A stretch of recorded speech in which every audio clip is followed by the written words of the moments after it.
ధర్మం అంటే ఏంటి?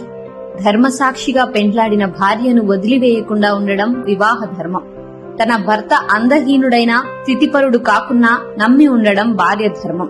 నమ్మిన మిత్రునికి అపకారం చేయకుండడం మిత్రధర్మం. సోమరితనం లేకుండడం పురుష ధర్మం. విజ్ఞానాన్ని దాచుకోకుండా బోధించడం గురు ధర్మం. భయభక్తులతో విద్యను నేర్చుకోవడం శిష్య ధర్మం. న్యాయ మార్గంగా సంపాదించి సంసారాన్ని పోషించడం యజమాని ధర్మం. భర్త సంపాదనను ప్రణాళిక ప్రకారం పొదుపుగా ఖర్చు పెట్టి గృహాన్ని నడపడం ఇల్లాలి ధర్మం.